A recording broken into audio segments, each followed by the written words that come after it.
Pemirsa, identitas pemilik Rubicon yang dipakai oleh Rafael Alun Trisambodo, pejabat kantor pajak Jakarta Selatan, akhirnya terungkap ke publik. Ternyata identitas pemilik Rubicon yang tertera di STNK mobil tersebut berada di gang sempit di kawasan Mampang, Perapatan, Jakarta Selatan.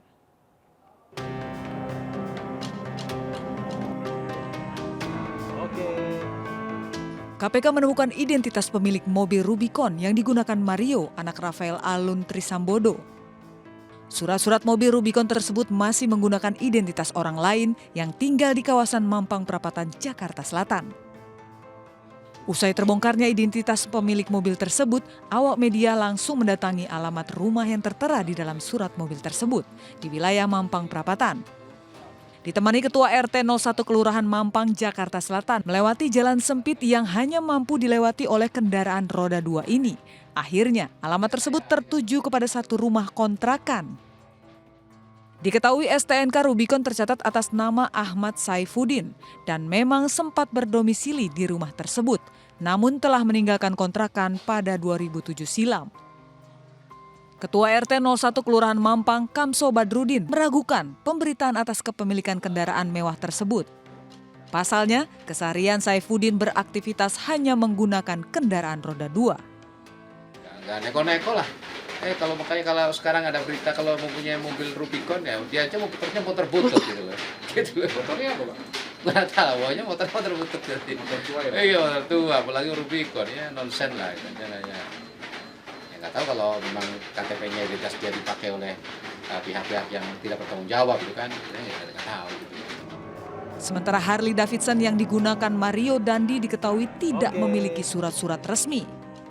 KPK menegaskan klarifikasi harta Rafael yang tidak sesuai dengan profilnya ini tidak hanya dilakukan sekali.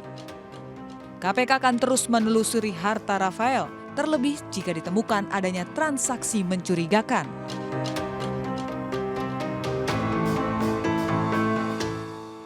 Ya, pemirsa, merespon pernyataan Komisi Pemberantasan Korupsi atau KPK terkait adanya geng pejabat berduit di Kementerian Keuangan, Wakil Menteri Keuangan buka suara. Wamenkyu mengaku hanya mengetahui harta kekayaan yang mencurigakan di LHKPN.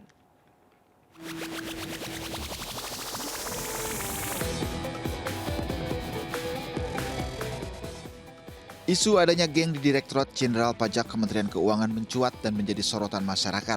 Ini adalah imbas bergulirnya harta Rafael Alun Trisambodo yang dinilai mencurigakan. Bahkan PPATK mengendus adanya dugaan pencucian uang oleh Rafael. Selain itu, anak Rafael, Mario Dandi Satrio juga hobi pamer kendaraan mewah di media sosialnya. Namun Wakil Menteri Keuangan Suhasil Nazara menegaskan pihaknya tidak pernah mendengar adanya aktivitas geng seperti yang dimaksud jajarannya. Suhasil mengaku hanya mengetahui soal harta kekayaan yang mencurigakan di LHKPN. Kalau yang tadi soal geng-gengan yang saya dengar kemarin soal hartanya, yang harta seperti tadi. Yang geng-gengan tadi dijawab oleh Pak Prastowo. Terima kasih. Hal senada juga ditegaskan oleh juru bicara Kementerian Keuangan Justinus Prastowo. Pihaknya tidak bisa menjelaskan mengenai apa yang disampaikan KPK mengenai dugaan adanya geng di Direktorat Pajak. Karena menurut dia, geng tersebut tidak ada.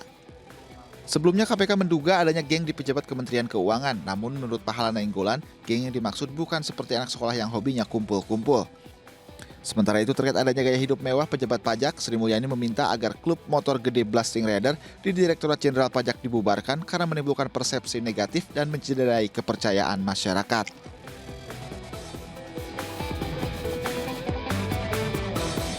Ya, pemirsa, Presiden Jokowi kembali meminta agar para pejabat tidak pamer kekuasaan dan kekayaan. Menurut Presiden, sifat tersebut melukai hati rakyat. Dan berikut ini pemirsa pernyataan dari Presiden Joko Widodo. Dari komentar-komentar yang saya baca, baik di lapangan maupun di kementerian, di media sosial, karena peristiwa di pajak dan di Bea Cukai,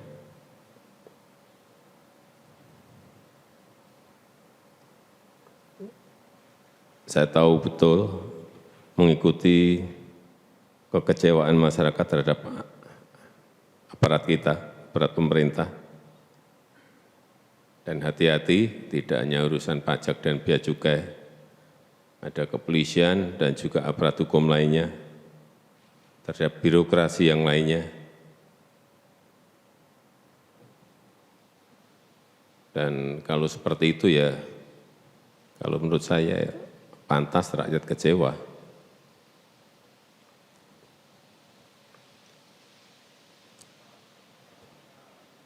Karena pelayanannya dianggap tidak baik, kemudian aparatnya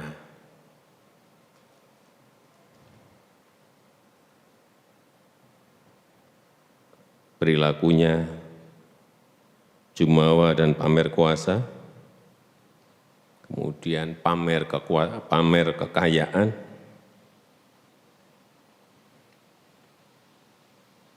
hedonis. Oleh sebab itu saya minta kepada seluruh menteri dan kepala lembaga untuk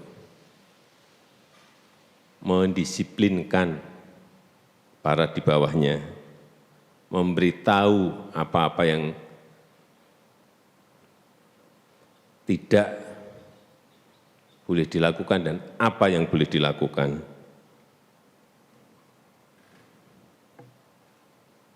Kemudian di Polri maupun di Kejaksaan Agung dan aparat hukum lainnya, benahi dulu di dalam, kemudian selesaikan dan bersihkan kementerian atau lembaga lainnya. Sekali lagi, saya ingin tekankan jangan, supaya ditekankan kepada kita, kepada bawahan kita, jangan pamer kekuasaan, jangan pamer kekayaan.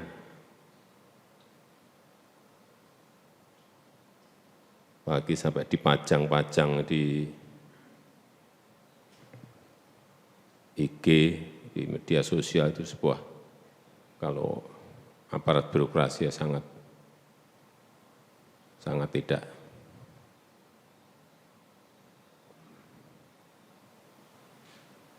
Pantas. Ya, pemirsa, Presiden Joko Widodo tampaknya geram melihat jajarannya bertugas di Dirjen Pajak dan Bea Cukai pamer kekayaan. Bahkan Presiden menekankan soal kinerja pajak bea cukai yang tidak sebanding dengan layanannya yang membuat masyarakat kecewa.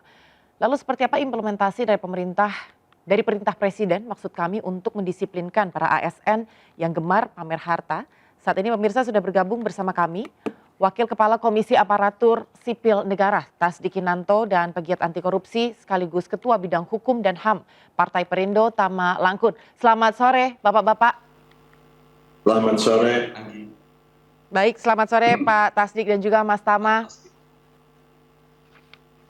Pak Tasdik, barusan kita mendengarkan arahan dari Presiden Joko Widodo yang menyampaikan tidak usah pamer harta kekayaan dan lain sebagainya supaya masyarakat ini tidak kecewa. Kalau menurut Pak Tasdik sendiri, seperti apa KASN ini mengartikan perintah Presiden untuk mendisiplinkan para ASN? Bentuk disiplinnya itu seperti apa, Pak? Ya, jadi apa yang disampaikan, diperintahkan, diinstruksikan oleh Bapak Presiden terkait dengan masalah atau kasus yang terjadi dari salah satu oknum ASN di Ditjen Pajak, itu saya rasa harus menjadi perhatian kita semua. Ya. Harus dilaksanakan dengan sungguh-sungguh, serius, dan konsisten.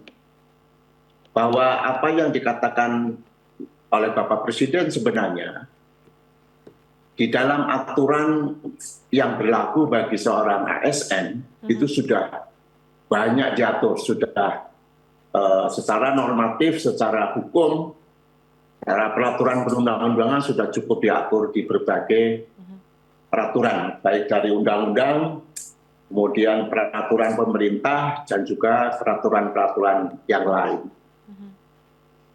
Jadi saya sangat mendukung dan bisa dimaklumi kalau beliau, Bapak Presiden,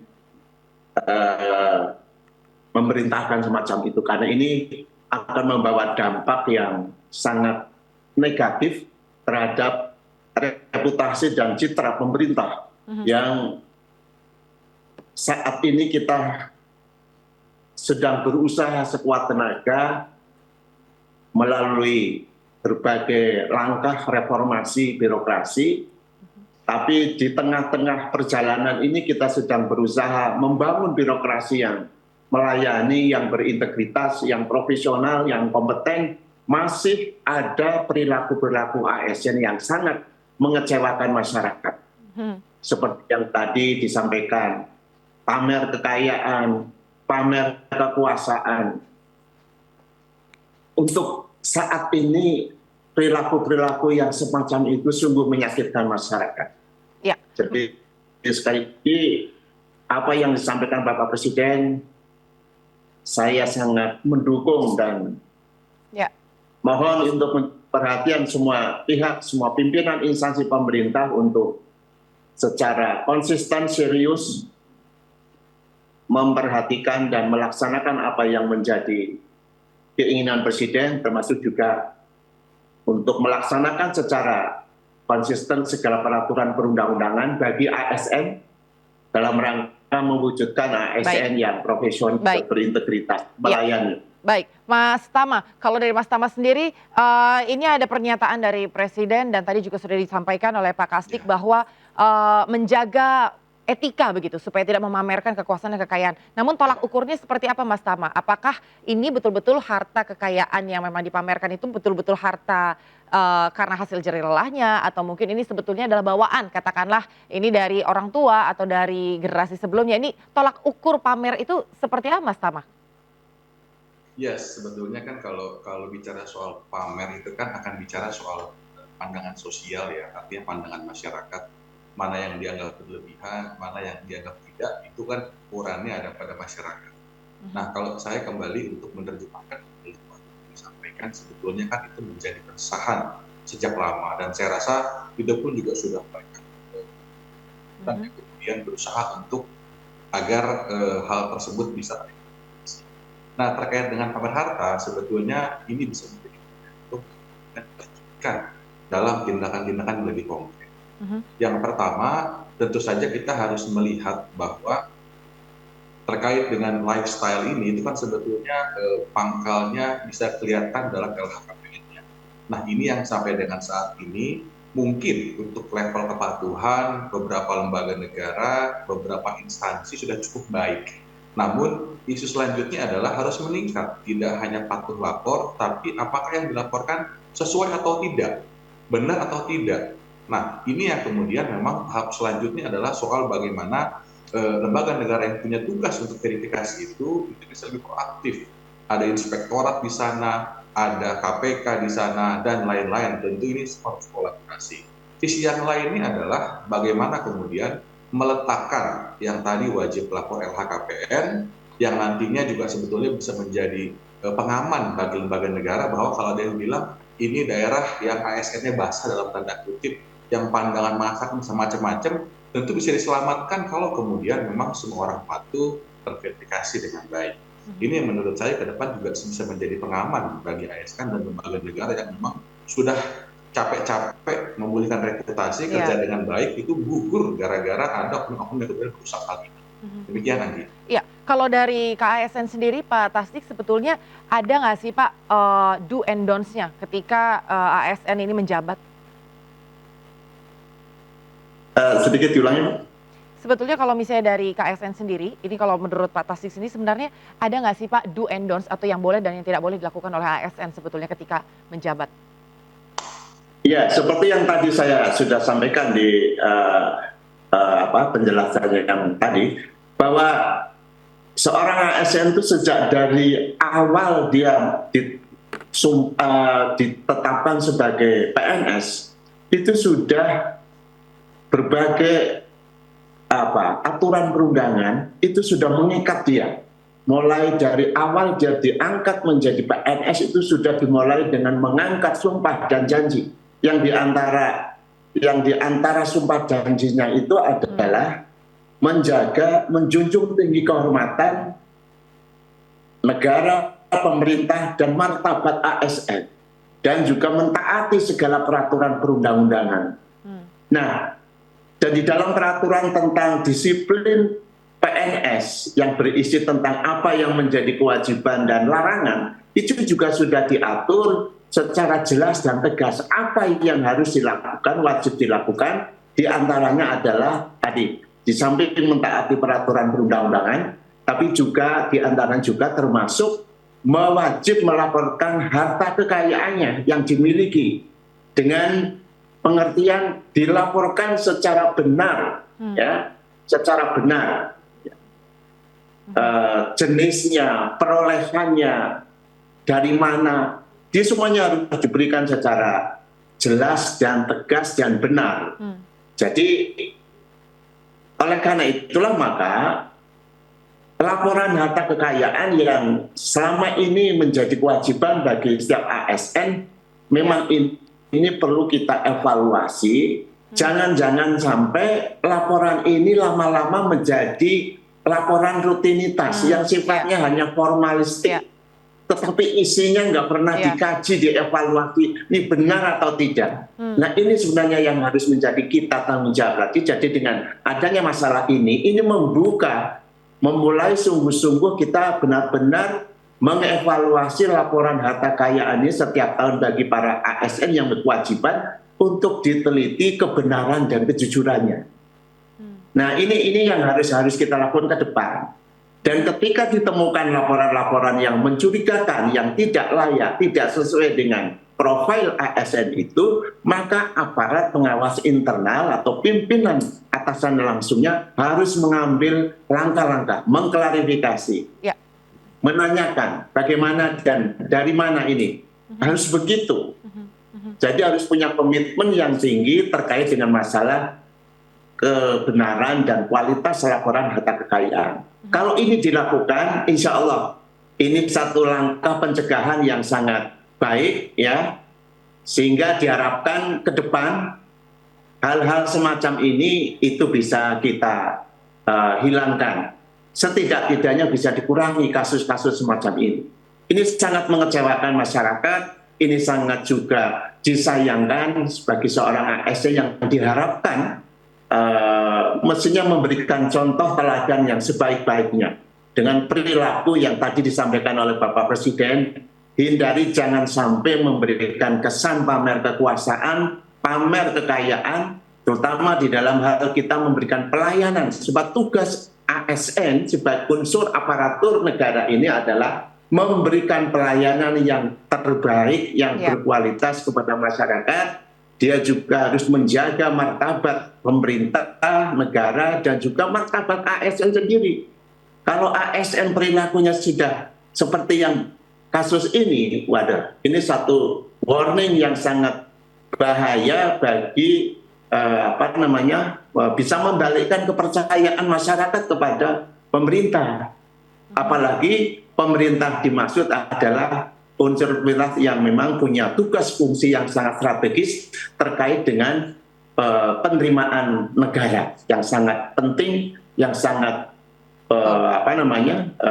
perlu dijaga dengan baik untuk bisa dimanfaatkan untuk keperluan pembangunan nasional. Dan tentunya menjadi membangun kepercayaan masyarakat juga. Baik, kita akan jeda dulu sesaat, Bapak-bapak. Nanti saya akan tanyakan kepada Mas Tama, ini masih terkait dengan laporan yang sebetulnya secara rutin harus dilakukan oleh ASN. Usai jeda kami masih akan kembali, pemirsa. Jangan kemana-mana, tetap bersama kami di MNC News Now.